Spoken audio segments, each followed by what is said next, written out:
Hello team, welcome to another ATP Geopolitics video of myself, Jonathan MS Pearce.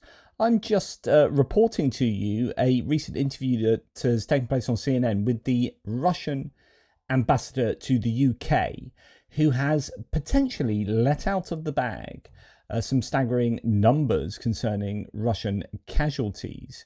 It depends how you interpret what he said, of course. But the Kyiv Independent here reports that Russia accidentally admitted to its staggering troop losses in Ukraine. A senior Russian official on June 19th inadvertently confirmed the staggering troop losses incurred by Moscow's forces during its full-scale invasion of Ukraine. In an interview with CNN, Russian ambassador to the UK, Andrei Kelin, was asked about Moscow's maximalist intentions in Ukraine and its ability to recruit enough soldiers to fulfill them. Despite ongoing US-led peace efforts, Russia continues to demand Ukraine withdrawals from four partially occupied regions, Donetsk, Luhansk, Kherson and Zaporizhia, as preconditions for negotiations. Meanwhile, according to figures from Kyiv, Russia has suffered more than 1 million dead, wounded and missing soldiers since the start of the full-scale invasion. Kelin dismissed the 1 million casualties figure, but did confirm about 600,000 Russian soldiers were fighting in Ukraine, a number which tallies with Ukrainian estimates from January. And the number is actually lower than the 700,000 Russian President Putin claimed in June 2024 and the 617,000 he claimed in December 2023. Kelin was then asked about army recruitment, Russian army recruitment. I'm not a specialist in this area, but I understand it. As I understand it, we have 50 to 60,000 a month.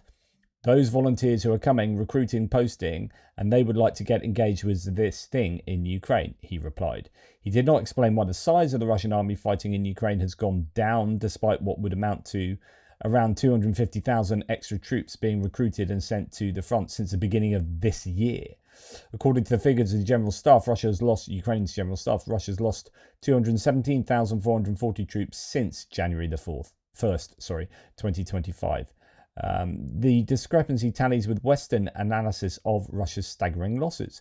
Quote, they lose somewhere in the ballpark of 35,000 to 45,000 people per month, and perhaps they recruit a little bit north of that number. George Barros, Russia team lead at the Institute for the Study of War, told Kyiv Independent earlier this month. Given that Russia is having to pay people to sign up, the losses have potentially huge ramifications for the country's economy. According to the analysis by economist Yanis Kluger, Russia's daily bill just for sign-up bonuses is $24 million, so on and so forth. So let's listen to Kelin then on CNN speaking to Christian Amanpour. Yes, we do pay our soldiers. But I mean extra to recruit them? What are the families in Russia saying about this war? Well, mostly I will tell you about the what experts, outside experts, are saying that this is not a war. In fact, war. And I find it hilarious that his answer to the question is, well, first of all, this isn't a war. Like experts say, we need to be spending this much, or as a percentage of GDP on a war for it to be called a war. Okay, that's a very interesting, very narrow definition of what a war is. War is being done with the full capacity of a state. It needs to provide about 40% of its national income for the war. This is not the case. We have only 5 to 7% of our budget, which is allocated to the war. We have a much smaller army than Ukrainian one, over there engaged. So does that mean we can't say that wars of ancient history were wars because we don't know what the budgets were at the time, and we'd have to calculate whether it was spent each nation, this is before nation states even existed, each entity was spending 40% of its budget on the war for it to be defined as a war. I mean, so that's weird anyway. It's about, as experts are saying, it's about around 600,000 against 1 million of Ukrainian army, as they claim to be. Western intelligence says you are getting many more casualties, up to 1 million casualties. No, it is up to you to believe, like your Iranian collocator has said, you do believe calculations of Western countries. We have our own calculations, we have different experts, independent as well, and we are not speaking about casualties. What's your next question? Speaking about casualties, actually I was speaking about how you managed to keep recruiting them. I'm not a specialist in this area, but as I understand, we have 50 to 60,000 a month those volunteers who are coming to recruit posting, and they would like to get engaged into this thing. So that's. Where do you think this will be?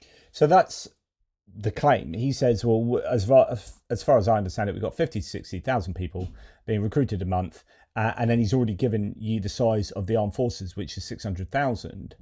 And if that the size of the armed forces is not like huge, because you're only having 1,000 casualties a month, and then all the other 50,000 people that you are recruiting are just adding to that number, then that makes a mockery of the claim.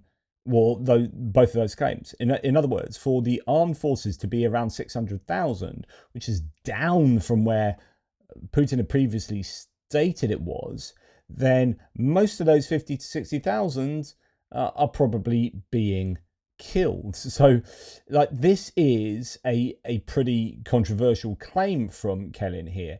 Now, I'm sure that'll be downplayed and excuses will be given and so on and so forth. But, you know, if we are to believe his claim of the recruitment levels, that is an admission that they are taking incredible casualties. And yeah, I think he's possibly let the cat out of the bag there. Anyway, let me know what you think. Take care and I'll speak to you soon.